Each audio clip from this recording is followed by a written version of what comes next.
Hey guys, Chad here at the Soccer Mom Off-Road channel.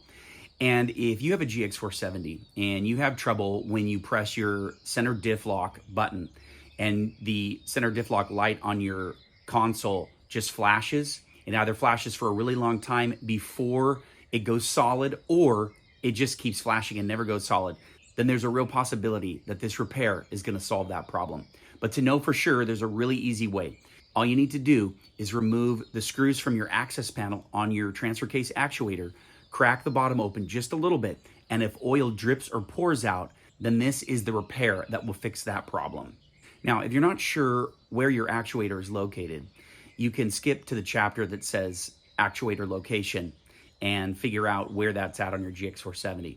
And then you can skip to the chapter that says removing access panel to see how to remove the screws and open that panel up to see if you have the same problem that I did. If that's not your problem and you don't have oil in your actuator, then I don't know what the problem is with your actuator, and I wish you Godspeed searching YouTube and the forums to find out what it is. Now, before we start, I want to give a huge thanks to Timmy the Toolman.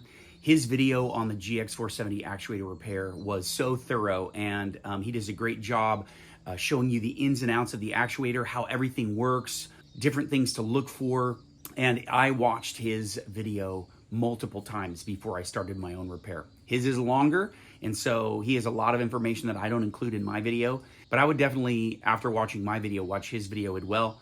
I think it's really important to be as knowledgeable as possible if you're not a mechanic before you start a project like this, so that you are as prepared as you can possibly be when you dig in. I'll put a link to his video in the description.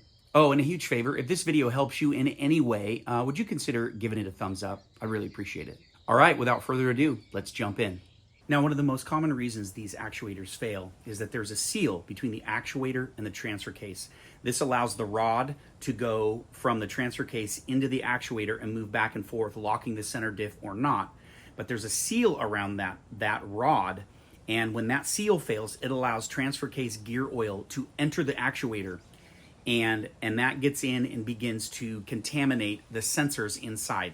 This is a bad thing. The actuator is not meant to have anything but a little bit of white lithium grease on the gears. Now, I already know that this is what my problem is because a few days ago, I cracked open the access panel on the actuator and I opened it and gear oil came out. That let me know that my seal has been compromised and it needs to be replaced. So what we're gonna do today is we're gonna open it up, we're gonna remove the gears, we're gonna remove the box, we're gonna clean it all up, we're gonna reapply some white lithium grease, we're gonna put a new seal in, we're gonna reinstall that actuator and then reinstall all the gears, button it all back up, and hope that the sensors read like they're supposed to, the center diff lock light goes solid immediately, and that the A-track system is able to come on like it's supposed to. All right, let's talk about some of the tools you're gonna need to complete this project. All right, you're gonna need a Phillips head screwdriver. You're gonna need a socket wrench with a 12-inch socket and some extensions. I would highly recommend a paint marker pen for marking the timing on the gears, which are inside the actuator. Some kind of cleaner that will be gentle enough for plastic and sensors. I'm using mass airflow sensor cleaner. Some super white lithium grease, and you're gonna need a seal kit. You'll only be using the big O-ring seal and one of these seals.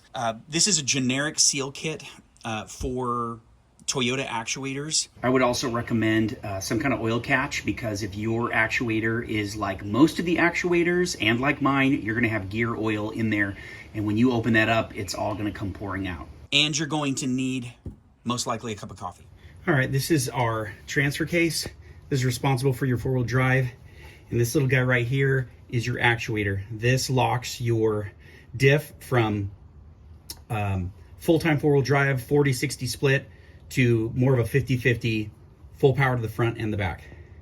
This is what our problem is. This is what we're gonna be digging into. And one of the first things that we wanna do is we wanna remove the vent tube and the power socket that's coming to this. We don't want any power possibly going to this thing. So we're gonna remove these first. And this, if you haven't taken it off ever, can be corroded with a bunch of dirt and sand and grit, and making it really hard to remove. First, let's remove this little vent tube here. You'll want to twist it and get it off. Mine comes off easy because, again, I found mine disconnected, and so I recently connected it. Now, here's how I'm going to get this off. I'm going to use these pliers here. See, there are grips here on here, which you can grab onto these with your hands, but you've got to be able to squeeze. There's a tab here. I'm not sure if there's a tab on the other side. You got to be able to squeeze this tab and push up at the same time, which can be a little challenging, especially if it's really stuck on there. So let's see how we do.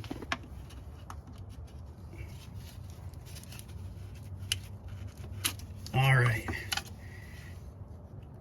Okay, got that off. And we can just tuck that up over the drive line to keep it out of the way while we're working here. We got the, I just tucked these over the drive line here. All right, I've got my oil catch here now, and we're gonna crack this access panel off. So first of all, we can drain it, and second, we can take the gears out before we remove this box from the transfer case. Got a little magnet bowl here to catch. I will extract the screws from this. These are just all of these screws here are Phillips head, and they come out really easy. I'm gonna use the DeWalt impact to get these out really quickly.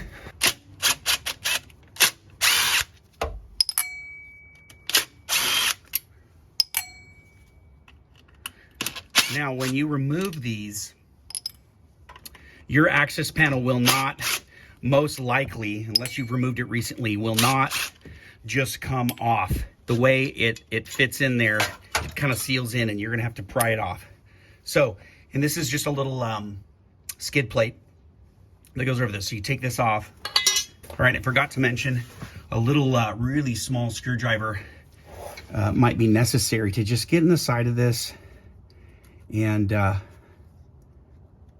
you can find a little opening. Just crack it really gently. There is a gear. Now, see, we've got already oil, so that tells me that this may have been residual oil left that has worked its way to the bottom, but and that's probably true, but I think what's also true is that seal is just allowing a lot of gear oil to enter the actuator. So yours may gush a lot more, so get your catch there to catch all that. Now, the actuator is held on by 3 12mm bolts. To get this plate off, we actually need to remove this one because it's slightly in the way. There's also going to be one little gear that fits into this plate. It's not a timed gear, so when we remove it, we don't have to worry about if we're going to miss the timing on it or not. But we do want to make sure when we pull it out that we don't damage it. So we're going to remove this and then pull this plate off and make sure we take care of that little gear that comes out.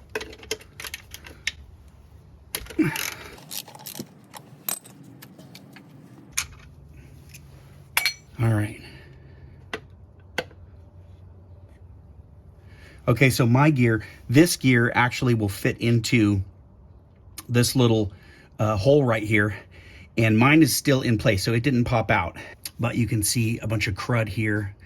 This could be gear oil mixed with white lithium grease, or I don't know what else. All right, so you can see there's this little line on this gear here. It goes right, there's a little white tip here. That is timing. So we're gonna mark where that's pointing on the case here, so we can line that back up when we put this all back together. Now, the next thing we're gonna do is we're gonna take this piece out. See this little blue dot? There's actually a blue gear on the other side of this, and that blue gear also has timing. The only two gears that have timing are this one and this blue gear. So we want to be careful when we take this out for two reasons. One, we want to be careful that these gears don't fall out. They're held in place by this. So we want to zip this out and kind of hold these in place while we're doing it. And then we want to take this out really carefully, set it down, take these gears out, and then immediately go mark the timing of this gear so that we can put it back exactly like we found it.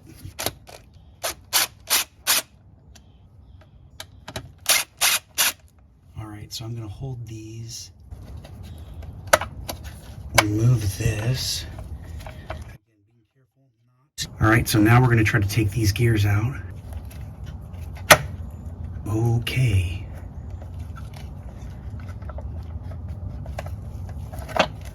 These just come out.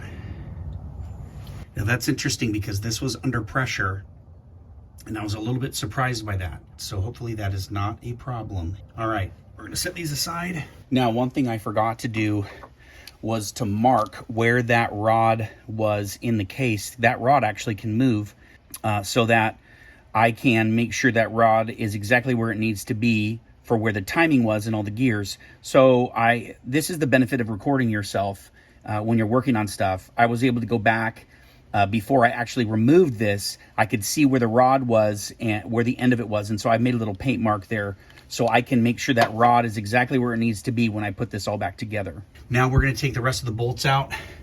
There's one back up here, you can see my finger, and then there is another behind here. You just gotta reach around and find it. So we'll zip that out real fast.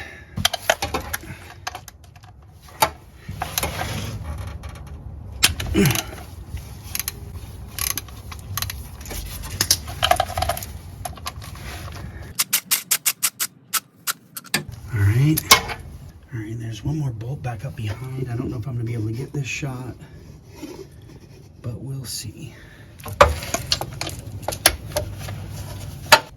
All right. We're ready to remove this thing. And this should come off freely here. You can see the rod in here is not bound up by any gears. So this should just pop right out. We can take this thing out and clean it up and hopefully get it working like it should. All right, I want to show you guys this little piece here. I don't know if you can see it really clearly on here or not. Maybe right about there, but there's a line on this blue gear here, and that line is a timing mark. And right now it's pointed at this little tab here. So we're just gonna take and mark this like that. We've marked it there so we know exactly where that gear is pointing at, because as we're cleaning this gear may get moved. We're going to be spraying this off, all these tabs here, cleaning the gear up, and as we do that, this may get moved, but now we can put that gear right back where it needs to be because we've marked it. Just going to use some compressed air to help clean this out.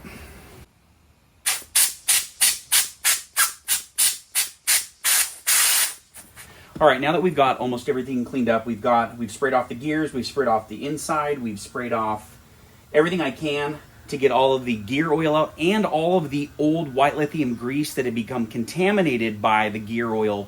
Cleaned all that out, tried to clean all of the little components out that we can in here. Any kind of electrical connectors we've sprayed, we've cleaned them. And then I've also blown them off with compressed air to try to get everything out I possibly can. The next step is we're going to replace the seal in this guy with one of these new seals, and we're also going to replace this big O-ring here. Now I wanted to show you guys here, this is the seal we're going to be replacing, and if you can see right here, this little metal piece right here, this is the metal spring that is supposed to fit inside the seal, which creates pressure on the rod that goes through here. That's what keeps the seal. If this guy gets compromised, then what happens is if it pops out in installation or pops out just with use, it allows oil to get inside the actuator. Now, I feel like with all of the timing gear marks that were in this, that this may have come apart before, and it is possible that either the seal failed or whoever installed it was not as careful as they should have been, and this pops off from the videos I've seen. This little metal ring, this metal spring in here can pop out really, really easy. So we're gonna have to be so careful as we install this that we don't compromise this and pop this thing out either as well. Otherwise, we're gonna be repeating the same repair in, like next year. That's one of the reasons that we took all of the gears out of this, is because that allows us to slide this actuator on, and this is going to be our rod for now. It allows us to slide this onto the rod that's coming out of the transfer case with as little impingement as possible, so that we're able to gently twist this actuator over that rod, and hopefully leaving this seal with the little spring here intact. So we're gonna replace this now, and to do that, first of all, we're gonna take off this screw and this little keeper. This keeper keeps this O-ring in place, so we're gonna take this off, and that'll give us a little better access to this this seal here to remove it.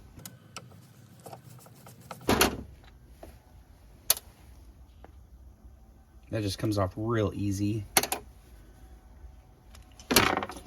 Now, one thing we want to do is be really, really careful as we remove this, that we are not damaging the wall. So this side looks just like this. And in case you're wondering what this is, Toyota used the same actuator on multiple four-wheel drive vehicles. Some of them have two rods coming through. If you have a push-button four-wheel drive system, which your vehicle normally is two-wheel drive, you press one button to go into four-wheel drive, and then you press another button to go from high to low, or maybe you have a twist knob. There are two rods controlling all that. The GX470 is already in four-wheel drive. It's full-time four-wheel drive, and so it doesn't need the second rod. So one actuator, multiple vehicles, and this one, they've just sealed this hole. But this opening here looks just like this, and we don't want to use this little pick tool and damage the housing at all as we pull this out. So we're gonna have to do this really, really carefully. All right, so the way we got this out was the bottom of this is a little bit of a rubber surface, and the top is rubber, and the side is like hard plastic. So I was able to get a hook underneath this inside and just lightly run up the side of this shaft here until I felt the bottom of this rubber, and then try to insert it and get a grip and pull, but I kept actually bending my hooks. So after I had gummed this up enough, I grabbed this really thin little screwdriver, the same thing that I used to pry open the access panel. I was gonna get under the lip and just put pressure on this until it popped out. And so hopefully we have not damaged the housing of this at all, so that the seal doesn't work like it's supposed to. We're gonna clean this out as well. A little bit of scarring in there. I think you can see it there on that surface, but it is what it is. So we will get this new seal in here, see if we can't get this project buttoned up. So when you insert this, this is the side, the ring. I don't know if you can see it in the light here. You can see the metal ring just by my thumb there a little bit. That metal ring needs to be facing out. Apparently these rings, these seals are designed in that this ring needs to face the direction that the fluid would be coming from. And in this case, this would be facing the transfer case where the gear oil would come from, and potentially sneak into this thing. So we're gonna do our best to get this thing seated back in here. I might gently use a socket like that. It's a little 16mm socket. Just lightly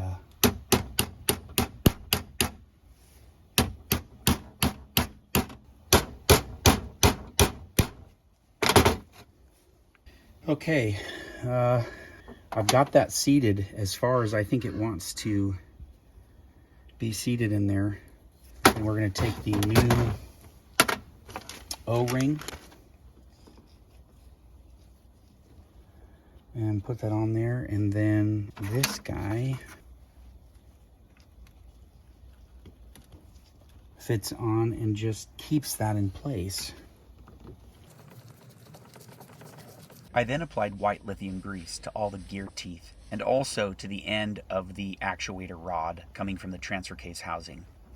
This shaft can actually move.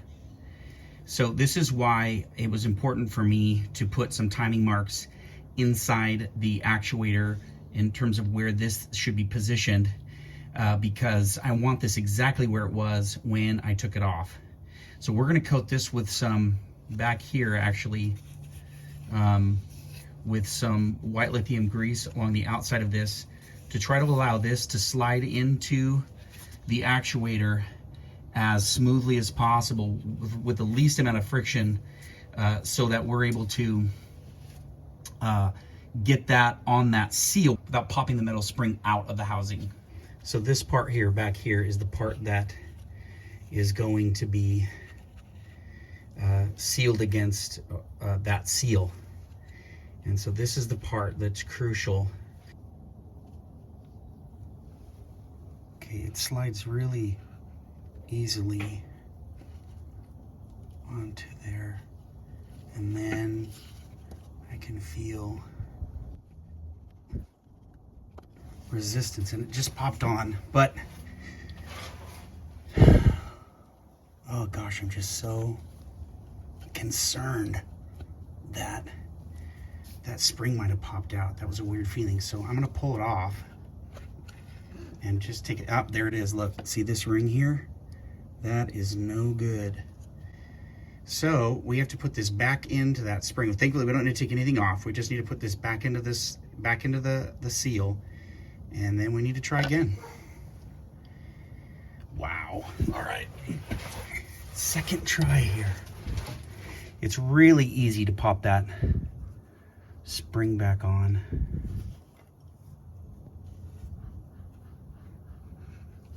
This part is just so easy, but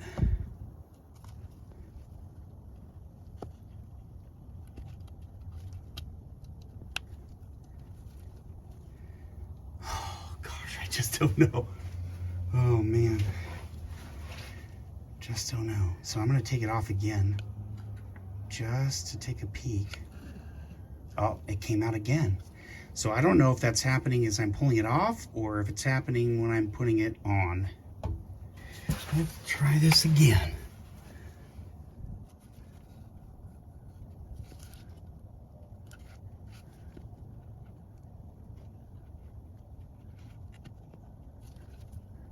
Okay, at this point, I'm going to call that good, because I just don't know.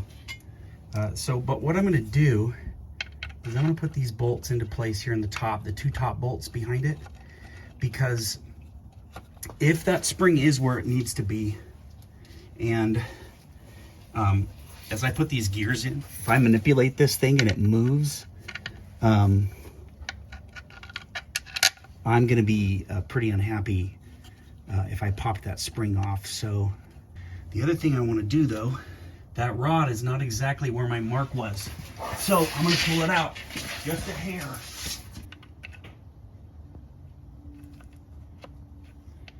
At this point, I noticed that the rod was not able to insert as far into the actuator housing as it was supposed to.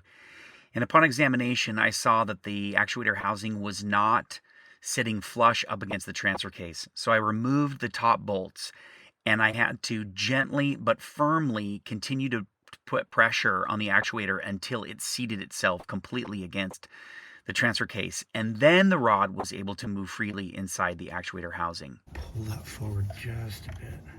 Oh yeah. All right, right about there. Okay.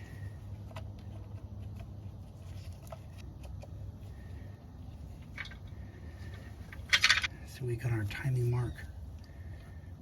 And unfortunately, one of our timing marks got removed.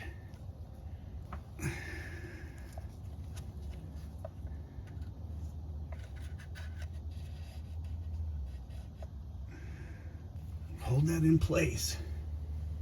And then this guy holds it all in place.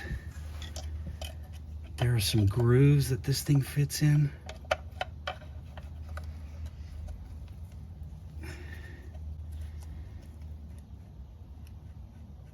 Okay, it looks like everything is locked where it should be. And we want to get our first screw in here. hold this in.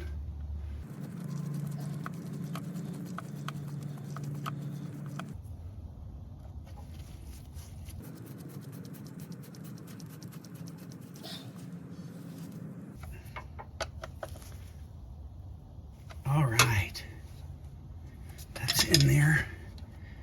I can see that these gears are engaging even here.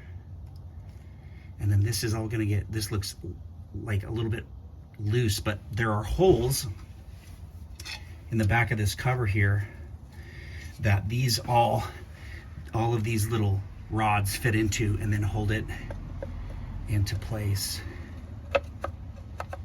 And so now the challenge is going to be making sure that we get those on there where they need to be. Okay, just like that. We're going to put this bottom screw in because the skid plate goes over it. I got this little impact set on its lowest setting, and so it won't go beyond what it's supposed to. And this just goes on like this. Yep.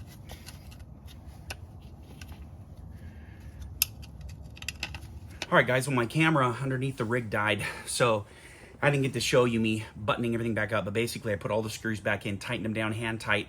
I don't know if there's any torque setting on those, but it is going into plastic housing, so you don't want to torque down on it too much. The 3 bolts that hold the actuator to the transfer case, I have no idea what the torque settings on those, so I did those hand tight as well. They were really hard to get off, so I didn't mind putting a little more pressure on those. I put the electric connector back into place, also the little breathing tube hose back onto that. So now, moment of truth, I've got the vehicle, it's on the on position, and we're gonna press that diff button and see what happens.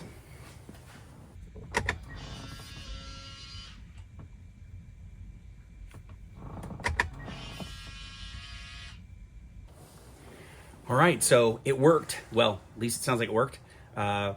We pressed the button. The diff lock light has fully illuminated right away. The VSC off light is fully illuminated. I can hear it engage and disengage. So I think we got it back together correctly. And now the only thing that's gonna, only time will tell is, did that little seal get on there correctly without that metal rubber spring popping out of place? I don't know, we'll see. All right, guys, that's a wrap. It's actually been 3 months since I did this repair. And I can tell you that my actuator is working great. I press the button, it illuminates immediately, A-track works great. So at this point, the actuator is still functioning like it should. Disclaimer, I have not removed the access panel to see if I've got any oil in there. I kind of don't want to. So for now, my actuator is working flawlessly, and I'll do an update in the future if I notice that it starts to have some similar symptoms as it did before, really taking a long time to activate. So thanks for coming along on this repair. We'll see you again on the trail. Until next time, adventure on.